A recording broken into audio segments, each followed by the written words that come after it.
First question for Kirsten Watson. Go ahead. Dave, we saw Cody Bellinger come out of the game in the 8th with hamstring tightness. Do you have an update on him?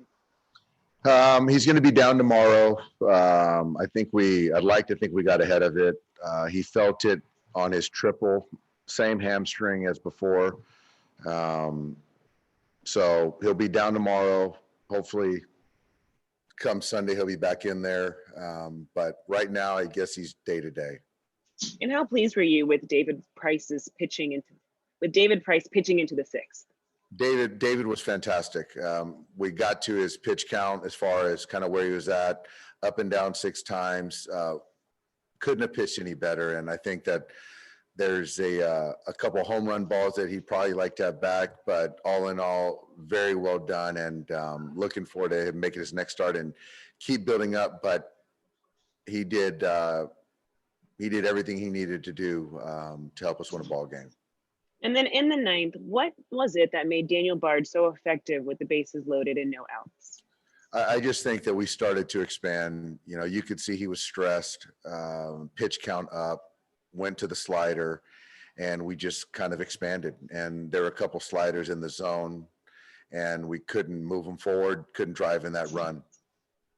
And did you find that tonight proved to be a challenge just with having a limited bench, with especially kind of not having Mookie Betts available and having more pitchers on the roster? It was. I mean, right now you're looking at a 3-man bench. You've got Jansen, Trinan, Joe Kelly down. So just trying to navigate the game was a little bit more challenging, but we had our chance and we just couldn't take advantage of it. Thanks, Dave. Yep. Next question's from Bill Plunkett. Go ahead. Yeah, Dave, why was Joe Kelly down? Just kind of some soreness. And so we'll see. I think he'll be back online on Sunday. And we're focusing on the bullpen again for the 3rd straight night. How difficult is it to absorb these late losses? It's certainly not ideal. A loss is a loss. To lose them late is obviously tough. But, you know, with what we had, we still had a chance to win the game. And until that 10th inning got away from us. But guys got to step up and get outs. And it started with David, who I thought did a great job. And some guys came in and, you know, didn't get that first hitter. So, which is important. Thanks, Dave. Yeah. Next question is from Rowan Kavner. Go ahead.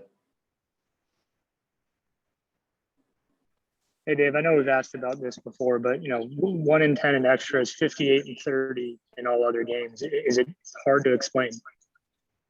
It is. I think we've lost them on the road. We've lost them at home.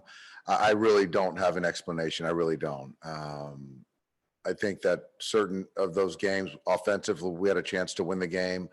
Other times we didn't hold the lead. I really don't know, Rowan. I'd like to think that it'll even itself out, but outside of kind of dissecting each game, I really couldn't give you an educated answer. I don't know. Yeah. All right. Thank you. Yeah. Next question is from Mike DiGiovanni. Go ahead. Dave, how confident were you when you load the bases in the 9th when nobody out that you're going to? Yeah, I was pretty certain that the game was going to be over. Will's obviously taking a lot of good at bats for us, a lot of big hits for us. So to think that, you know, he would put the ball in play, I felt really good about, especially with where Daniel Bard was at as far as pitch count. Probably his highest pitch count of the year, I'm certain, in 1 inning.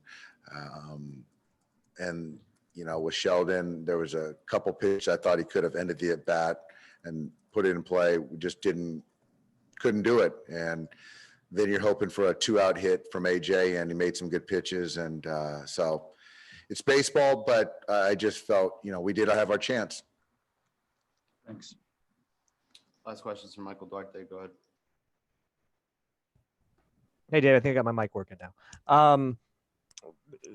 I know you guys are shorthanded and you're playing some guys that maybe you normally wouldn't be playing right now, but it seems like there's a lot of mental mistakes, defensive mistakes, situational hitting, lack thereof. How do you correct those things moving forward, especially with the guys you have? Well, I'll tell you, Michael, because of where we're at with some injuries, some guys are having opportunities, and every day is a test. And, you know, when we start getting guys back and guys have opportunities, have had opportunities, and believe me, I'm very in tune with the mental mistakes, the physical mistakes, and taking advantage of opportunities or not. And so the evaluation process is going on every day. Thanks, Dave. Thanks, everybody. Thanks, guys.